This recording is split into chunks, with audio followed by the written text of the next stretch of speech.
Hello everyone, welcome back to our channel GSB maths. Friends, हम यहाँ पर discuss कर रहे हैं 10th क्लास का मैथमेटिक्स पार्ट 1 का चैप्टर नंबर 1, जिसका नाम है लीनियर इक्वेशंस इन टू वेरिएबल्स। तो फ्रेंड्स, उसमें हमने लास्ट के लेक्चर में डिटर्मिनेंट एक्सप्लेन किया था। डिटर्मिनेंट की किस तरह से वैल्यू फाइंड की जाती है, ये हमने लास्ट लेक्चर में देखा है। तो आज के लेक्चर में हम यहाँ पर डिटर्मिनेंट मेथड देखने वाले हैं, जो कि क्रैमर्स रूल से फेमस है। आज के लेक्चर में हम डिटर्मिनेंट मेथड देखने वाले हैं, जो कि क्रैमर्स रूल के नाम से फेमस है। तो फ्रेंड्स, डिटर्मिनेंट्स का यूज करके हम साइमल्टेनियस इक्वेशन सॉल्व कर सकते हैं। तो यही हम आज यहाँ पे डिस्कस करेंगे। तो जो मेथड हम यहाँ डिस्कस करेंगे उसे डिटर्मिनेंट मेथड कहते हैं। एंड ये जो मेथड गिवन है वो सबसे पहले बताई है, तो उनका नाम है गैब्रियल क्रैमर, जो कि स्विस मैथमेटिशियन थे। तो उनके नाम से इस मेथड को क्रैमर्स रूल भी कहते हैं। तो वही आज हम पढ़ेंगे, Cramer's method of solving simultaneous equations. So बिना देरी करे हम स्टार्ट करते हैं। तो फ्रेंड्स, हम देखने वाले हैं डिटर्मिनेंट मेथड, यानी कि क्रैमर्स रूल। तो क्रैमर्स रूल के लिए इक्वेशंस किस तरह से होने चाहिए? तो इक्वेशंस जनरल फॉर्म क्या है? ax plus by plus c is equal to 0। तो क्रैमर्स रूल के लिए हमें इस तरह से इक्वेशंस चाहिए। a1x plus b1y is equal to c1 and a2x plus b2y is equal to c2। इस तरह से हमें इक्वेशंस चाहिए होते हैं। तो इस इक्वेशन नंबर 1 कहते हैं और इसे हम इक्वेशन नंबर 2 नाम देते हैं। तो इस तरह से इक्वेशंस हमें क्रैमर्स मेथड के लिए चाहिए होते हैं। तो यहाँ पे क्या है, x y क्या है, हमारे वेरिएबल्स है। यहाँ पे जो x y दिए गए हैं दोनों इक्वेशंस में, तो वो क्या है, x y हमारे वेरिएबल्स है। And this a1 b1 and c1। And second equation में क्या है, a2 b2 एंड c2। ये क्या है, ये वेरिएबल्स के दोनों कोएफिशिएंट है और इसे क्या कहते हैं, हम कांस्टेंट टर्म्स कहते हैं। c1 और c2 क्या है, कांस्टेंट टर्म्स है। और a1 और a2 ये जो है दोनों x वेरिएबल्स के कोएफिशिएंट्स है। और b1 b2 जो है ये y वेरिएबल के कोएफिशिएंट्स है, ये दोनों इक्वेशन में। तो ये a1 b1 c1 and a2 b2 c2 ये जो है ये रियल नंबर्स है। ये क्या है, रियल नंबर्स है। यहाँ पे इसकी जगह पे हम कौन से भी रियल नंबर्स यूज कर सकते हैं। तो यहाँ पे जो है ये रियल नंबर्स होने चाहिए। और x y को क्या कहते हैं, हम वेरिएबल्स कहते हैं। तो अब यहाँ पे जो है इन कोएफिशिएंट्स का जो डिटर्मिनेंट है, तो उसकी वैल्यू क्या चाहिए, हमें 0 नहीं होनी चाहिए। इस रूल में क्या बताया गया है कि इन जो x और y के जो भी कोएफिशिएंट्स है, तो अगर उनका डिटर्मिनेंट हम निकालेंगे तो उनकी वैल्यू नॉट इक्वल टू 0 आनी चाहिए। यानी कि क्या, a1 into a1 b2 minus a2 b1 is not equal to 0। ये कंडीशन है हमारे क्रैमर्स रूल के लिए, यानी कि डिटर्मिनेंट मेथड के लिए। तो अब हम क्या करते हैं, इस इक्वेशन को सॉल्व करते हैं। हमें क्रैमर्स रूल जो है, तो उसके फॉर्मूला तक जाने के लिए हम पहले क्या करेंगे, इन दो इक्वेशंस को सॉल्व करेंगे। तो किस तरह से सॉल्व करते हैं ये देखते हैं। So let's solve this equations. Multiply equation 1 by b2। तो इक्वेशन 1 कौन सा है, ये इक्वेशन 1 है, a1x plus b1y is equal to c1। तो इस इक्वेशन को y के कोएफिशिएंट से हमें क्या करना है, मल्टीप्लाई करना है, पर सेकेंड इक्वेशन के y के कोएफिशिएंट से, यानी कि b2 से। तो a1x plus b1y is equal to c1। And इस इक्वेशन को हमें किससे मल्टीप्लाई करना है, तो B2 से हमें इस इक्वेशन को मल्टीप्लाई करना है। तो यहाँ पे हम लिखते हैं मल्टीप्लाई इक्वेशन 1 बाय B2। तो यहाँ पे इस तरह से हमने मल्टीप्लाई कर लिया। तो मल्टीप्लाई करने के बाद क्या आएगा यहाँ पे A1 into B2x plus this B1 and this B2 into y is equal to B2 into C1। तो इस तरह से हमारा इक्वेशन आएगा। तो इसको हम क्या नाम देंगे, इक्वेशन नंबर 3 का नाम देंगे। अब क्या करते हैं हम, यहाँ पे हमने इक्वेशन नंबर 1 को B2 से मल्टीप्लाई किया है, तो यहाँ पे हम इक्वेशन नंबर 2 को B1 से मल्टीप्लाई करेंगे। अब तो we write here multiply equation number 2 by B1।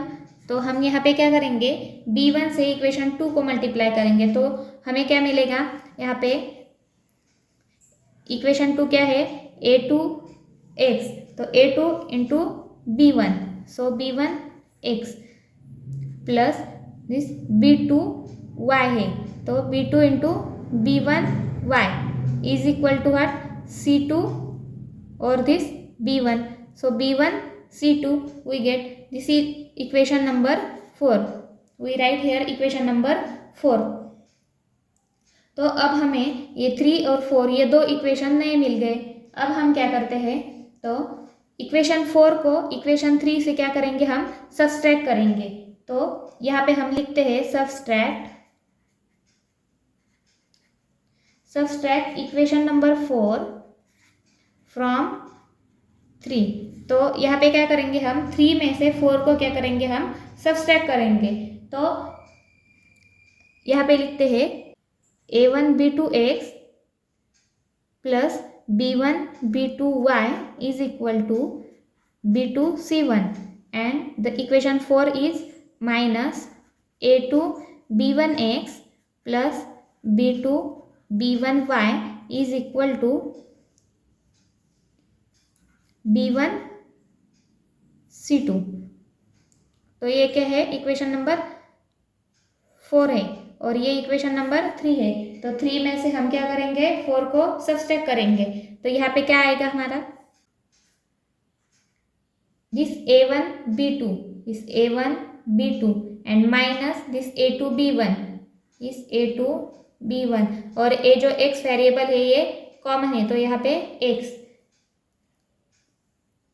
Now this plus B1 B2y and this becomes minus B2 B1y that is B1 B2y।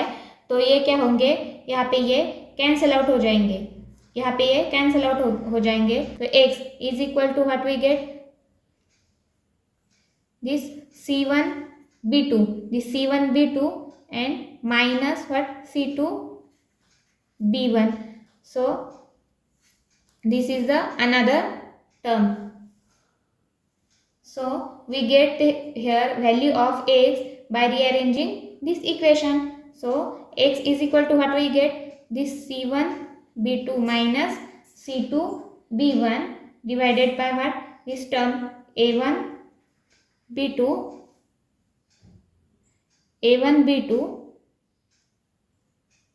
minus A2 B1. So we get here the value of x from this expression. So we give the number 5 to this expression. X is equal to value of x is C1 B2 minus C2 B1 divided by A1 B2 minus A2 B1। और ये A1 A2 B1 B2 और C1 C2 ये क्या है, हमारे real numbers है। तो इसी तरह से सिमिलरली हम y के लिए भी y की वैल्यू भी हम इस इक्वेशन से फाइंड करेंगे। तो हमारे इक्वेशंस क्या है, A1x plus B1y is equal to C1, ये है इक्वेशन नंबर 1, और A2x plus B2y is equal to C2, ये है हमारा इक्वेशन नंबर 2। तो अब हमने x की वैल्यू फाइंड करने के लिए क्या किया था, इक्वेशन 1 को हमने b2 से मल्टीप्लाई किया था और इक्वेशन 2 को हमने b1 से मल्टीप्लाई किया था। तो अब यहाँ पे y की वैल्यू फाइंड करनी है हमें, तो हमें क्या करना है, x को इलिमिनेट करना है। वहाँ पे हमने y को इलिमिनेट किया था, अब यहाँ पर हम x को इलिमिनेट करेंगे। तो इक्वेशन फर्स्ट को हम क्या करेंगे, यहाँ पे a2 से मल्टीप्लाई करेंगे और इक्वेशन सेकेंड को हम क्या करेंगे, a1 से मल्टीप्लाई करेंगे। तो यहाँ पे a1 a2 x मिलेगा और यहाँ पे भी a1 a2 x मिलेगा। तो ये टर्म क्या होगी, कैंसिल आउट हो जाएगी और फिर हम y की वैल्यू फाइंड कर सकते हैं। So let's multiply equation 1 by a2। तो इक्वेशन 1 को हम किससे मल्टीप्लाई करेंगे, a2 से मल्टीप्लाई करेंगे। So we write here multiplying equation 1 by a2. So multiply here a1 and this a2, x plus a2 b1 y is equal to a2 c1। इस equation को हम क्या नाम देंगे, यहाँ पे इक्वेशन नंबर 6 नाम देते हैं। तो इक्वेशन 1 को a2 से मल्टीप्लाई करके हमें ये 6 नंबर का इक्वेशन मिल गया। अब हम इक्वेशन 2 को a1 से मल्टीप्लाई करते हैं। So we write here multiplying equation 2 by a1। So multiply करके देखते हैं, तो we get a1 a2 x plus a1 b2 y is equal to a1 c2। So equation 2 को क्या हमने a1 से मल्टीप्लाई किया, तो हमें ये इक्वेशन मिल रहा है। तो हम इसे इक्वेशन नंबर 7 कहेंगे। तो अब यहाँ पे इक्वेशन 6 जो है 7 से हम क्या करेंगे, सब्सट्रैक्ट करेंगे। So we write here subtract equation 6 from 7 से हम क्या करेंगे, इक्वेशन 6 को सब्सट्रैक्ट करेंगे। तो यहाँ पे हम लिखते हैं 7 का है a1 a2 x plus a1 b2 y is equal to a1 c2। ये है इक्वेशन नंबर 7 और 7 से कौन सा इक्वेशन हमें सब्सट्रैक्ट करना है, इक्वेशन नंबर 6। तो इक्वेशन नंबर 6 से a1 a2 x plus a2 b1 y is equal to a2 c1। ये इक्वेशन नंबर है 6। तो अब हम इसे सब्सट्रैक्ट करते हैं। तो a1 a2 x और a1 a2 x ये क्या है, सिमिलर टर्म्स है, तो ये कैंसिल आउट हो जाएगी। तो x इलिमिनेट हो गया यहाँ पे, अब बचा y। तो यहाँ पे y की क्या टर्म बचेगी, a1 b2, इसे हम ब्रैकेट के बाहर लेंगे, a1 b2 और minus a2 b1 is equal to क्या, this a1 c2 and this minus a2 c1। So we get the value of y from rearranging this equation. So what y is equal to, what we get, a1 c2 minus a2 c1 divided by what, a1 b2 minus a2 b1। So this is the value of y from these two equations। तो हम इस equation को क्या नाम देंगे, equation number 8। तो यहाँ पे जो हमने y की वैल्यू फाइंड की है उसे हमने 8 नंबर नाम दिया। तो जब हमें इस तरह से इक्वेशन दिए गए होंगे, साइमल्टेनियस इक्वेशन, यानी कि जो दो इक्वेशंस हमें दिए गए होंगे, तो उससे हमें y की वैल्यू फाइंड करने के लिए इस एक्सप्रेशंस को याद रखना होगा। तो इस एक्सप्रेशन को याद रखने के लिए हम क्या करेंगे, अब डिटर्मिनेंट्स का यूज करेंगे। यहाँ पे ये जो एक्सप्रेशंस दिख रहा है, ये इसे हम क्या करेंगे, डिटर्मिनेंट के फॉर्म में लिखेंगे। सो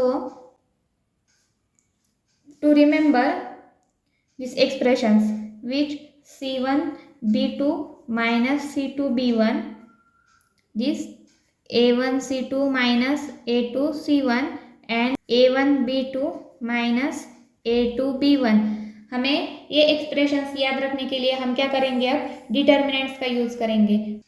तो x की वैल्यू क्या है, x is equal to c1 b2 minus c2 b1 divided by a1 b2 minus a2 b1।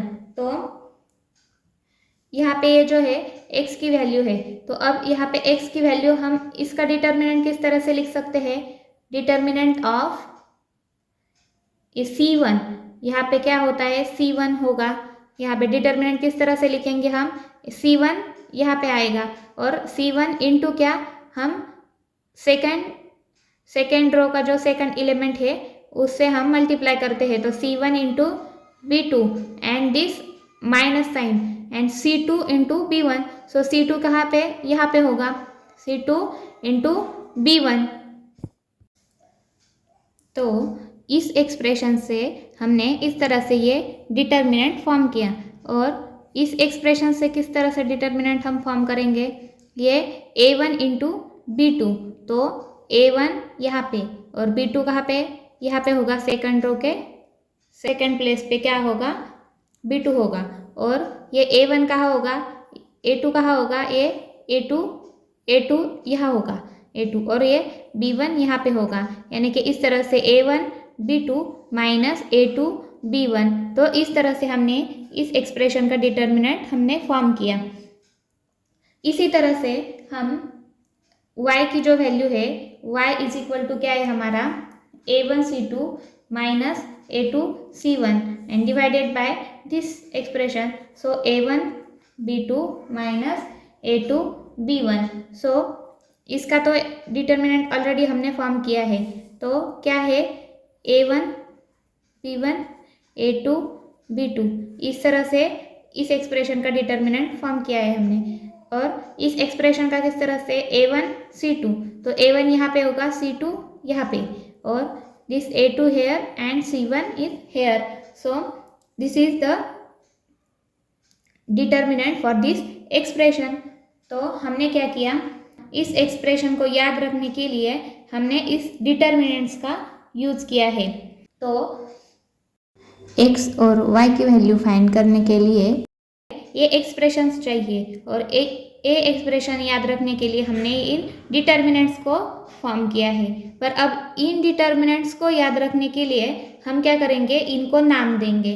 तो देखिए यहाँ पे A1, यहाँ पे ये डिटर्मिनेंट, और x की वैल्यू फाइंड करने के लिए जो डिनोमिनेटर में ये डिटर्मिनेंट दिया है और ये डिटर्मिनेंट y की वैल्यू के लिए जो है, तो ये दोनों क्या है, सेम है। तो इनको हम क्या नाम देंगे, इनको हम d से डिनोट करेंगे। तो क्या, d is equal to what, determinant of A1 B1 A2 B2। तो इस डिटर्मिनेंट को हमने क्या नाम दिया, d नाम दिया। और अब ये जो डिटर्मिनेंट है, ये डिटर्मिनेंट है जो x की वैल्यू फाइंड करने के लिए हमने इस डिटर्मिनेंट को फॉर्म किया है। तो इस डिटर्मिनेंट को हम क्या नाम देंगे, dx कहेंगे। dx is equal to what, dx का डिटर्मिनेंट क्या है, C1 C2 and B1 B2। इस तरह से कॉलम्स में हमने यहाँ पे लिखा है C1 C2 and B1 B2। ये डिटर्मिनेंट x की वैल्यू फाइंड करने के लिए यूज करते हैं, तो हम इसे dx कहेंगे। और ये डिटर्मिनेंट जो है ये हम y की वैल्यू फाइंड करने के लिए यूज करेंगे, तो हम इसे dy कहेंगे। तो dy क्या है, ये A1 A2 C1 C2। तो अब ये हमें याद रखने के लिए ये क्या है, इजी हो गया। तो अब हम इस फॉर्म में x की वैल्यूज हम किस तरह से लिख सकते हैं, x is equal to what, dx, x is equal to this determinant divided by this determinant. So this is dx and this is d, so we write here dx divided by d। And y के लिए क्या लिखेंगे हम, ये क्या है, dy है, और ये d है, तो dy divided by this d। तो जब हम क्रैमर्स रूल फॉलो करेंगे किसी भी साइमल्टेनियस इक्वेशंस को सॉल्व करने के लिए, तो हम क्या करेंगे, हमें क्या याद रखना है, x की वैल्यू फाइंड करने के लिए हमें क्या चाहिए होगा, dx डिवाइडेड बाय d, और y की वैल्यू के लिए dy बाय d। तो हम क्या करेंगे, पहले जो भी साइमल्टेनियस इक्वेशंस दिए गए होंगे तो उनसे d और डी एक्स डी वाई की वैल्यू हम पहले फाइंड करेंगे और उसके बाद हम उसके यूज से हम एक्स और वाई की वैल्यूज फाइंड कर सकते हैं। तो अब इन डिटर्मिनेंट्स का जो है ऑर्डर हमें किस तरह से याद रखना है कि डी में क्या है a1 a2 b1 b2, D x में क्या है c1 c2 b1 b2 और डी वाई में ये है। तो इसकी ऑर्डर हमें याद रखने के लिए हम क्या करेंगे, तो हमारे इक्वेशंस क्या है a1x plus b1y is equal to c1 और a2x plus b2y is equal to c2। ये क्या है हमारे दो इक्वेशंस है। तो इन दो इक्वेशंस से हम क्या करेंगे, कॉलम्स बनाएंगे। किस तरह से कॉलम्स बनाएंगे, x के जो कोएफिशिएंट है उनका एक कॉलम, y के कोएफिशिएंट्स का एक कॉलम और एक कांस्टेंट टर्म्स का एक कॉलम। तो कॉलम्स किस तरह से बनेंगे, a1 a2 ये एक कॉलम है, b1 b2 ये एक कॉलम हुआ और कांस्टेंट टर्म्स का क्या c1 c2 ये थर्ड कॉलम हुआ। तो इस दो इक्वेशन से हमने इस तरह से ये कॉलम्स बनाए। तो अब हमें d किस तरह से लिखना है, d इज इक्वल टू हम किस तरह से लिखेंगे, जो x और y के जो कोएफिशिएंट्स है तो उनके जो x और y वेरिएबल्स के जो कोएफिशिएंट्स है उनका जो डिटर्मिनेंट होगा उसे हम क्या कहेंगे, d कहेंगे। तो d में क्या है a1 a2 और b1 b2 यहाँ पे। तो d का डिटर्मिनेंट क्या है a1 a2 और b1 b2 जो कि x और y वेरिएबल्स जो है उनके कोएफिशिएंट से बनेगा। यहाँ पे क्या होगा, जो कांस्टेंट का जो कॉलम है c1 और c2 ये कॉलम क्या होगा, स्किप होगा। तो यहाँ पे d में हम कांस्टेंट का कॉलम स्किप करेंगे और सिर्फ कोएफिशिएंट्स जो है उनका डिटर्मिनेंट हम यहाँ पे d में लिखेंगे। तो जब भी हमें d फाइंड करना होगा तो हम क्या करेंगे, जो भी कोएफिशिएंट्स टर्म दी गई है x की पहले और y की यहाँ पे सेकेंड कॉलम में, तो इस तरह से हम d बनाएंगे और इसकी वैल्यू हम क्या करेंगे, फाइंड करेंगे। और जहाँ पे d हमें चाहिए तो वहाँ पे हम d की ये वैल्यू हम पुट करेंगे। तो इस तरह से d की वैल्यू हम फाइंड करेंगे। dx क्या है, जब हमें dx लिखना होता है तो क्या होता है, जब हम dx लिखेंगे तो इस d के जो डिटर्मिनेंट है, ये जो d का जो डिटर्मिनेंट है तो इसमें क्या करना है हमें, जो x के कोएफिशिएंट्स है, जो x के कोएफिशिएंट्स है उसके जगह हमें कांस्टेंट का कॉलम यूज करना है। तो यहाँ पे dx फाइंड करना है। तो x के कोएफिशिएंट्स कौन से है, a1 और a2। तो a1 a2 के इस कॉलम की जगह पे हमें ये कांस्टेंट का कॉलम यूज करना है। तो किस तरह से बनेगा ये determinant, c1 c2 and this b1 b2 as it is. So here b1 b2, तो ये क्या है, dx का जो डिटर्मिनेंट है ये बन के तैयार है। तो हम जब भी dx हमें फाइंड करना होगा तो हम क्या करेंगे, पहले ये कांस्टेंट का कॉलम लेंगे x के कोएफिशिएंट्स की जगह और y के जो कोएफिशिएंट्स है वो एज इट इज लिखेंगे। तो इस तरह से हम dx को लिख सकते हैं। और dy को किस तरह से लिखेंगे, तो dy को जब लिखना है तो इस d जो डिटर्मिनेंट है इसमें क्या करना है, हमें y के कोएफिशिएंट्स को स्किप करना है और c1 c2 ये जो कांस्टेंट टर्म्स है y के कोएफिशिएंट्स के टर्म के जगह पे हमें कांस्टेंट टर्म्स यूज करने हैं। तो यहाँ पे क्या है, a1 a2 as it is लिखेंगे इस डिटर्मिनेंट से हम यहाँ पे, और जो y के कोएफिशिएंट्स है, जो b1 b2 ये जो y के कोएफिशिएंट्स है इसकी जगह पे हम ये कांस्टेंट टर्म यूज करेंगे जो है c1 और c2। तो ये जो डिटर्मिनेंट है ये dy का डिटर्मिनेंट बन गया। तो इस तरह से हम इसे याद रख सकते हैं। तो जब भी हमें d dx और dy फाइंड करने हैं तो हम किस तरह से डिटर्मिनेंट लेंगे, तो जो कोएफिशिएंट्स का डिटर्मिनेंट बनेगा उसे हम d कहेंगे और dx का जब डिटर्मिनेंट लेना है तो हम क्या करेंगे, x की कोएफिशिएंट्स के जगह पे हम क्या करेंगे, कांस्टेंट वैल्यू पुट करेंगे। और dy जब डिटर्मिनेंट फाइंड करना है हमें तो y के कोएफिशिएंट्स की जगह पे हम कांस्टेंट टर्म्स यूज करेंगे इस तरह से। तो इस तरह से हमें इसे याद रखना है। इस तरह से हमने एक क्रैमर्स रूल आज देखा है। तो उम्मीद है आपको ये समझ में आ गया होगा। और हमें क्रैमर्स रूल से जब एग्जाम्पल सॉल्व करने हैं, साइमल्टेनियस इक्वेशंस हमें जब क्रैमर्स रूल से सॉल्व करने हैं, तब हमें सिर्फ यही 3 डिटर्मिनेंट्स हमें फाइंड करने हैं और इसकी यूज करके हम x और y की वैल्यू इस तरह से निकाल सकते हैं। x इज इक्वल टू क्या हमने देखा, dx divided by d and y is equal to what dy divided by d। तो सिर्फ इसी 3 डिटर्मिनेंट पर हमें x और y की वैल्यू हम फाइंड कर सकते हैं। तो इस तरह से ये क्रैमर्स रूल बताया गया है। तो नेक्स्ट लेक्चर में हम इस पे एग्जाम्पल सॉल्व करेंगे, तो किस तरह से इस रूल का यूज करके हम साइमल्टेनियस इक्वेशंस को सॉल्व कर सकते हैं, तो ये हम नेक्स्ट लेक्चर में देखेंगे। तो आज के लिए इतना ही। So thank you for watching.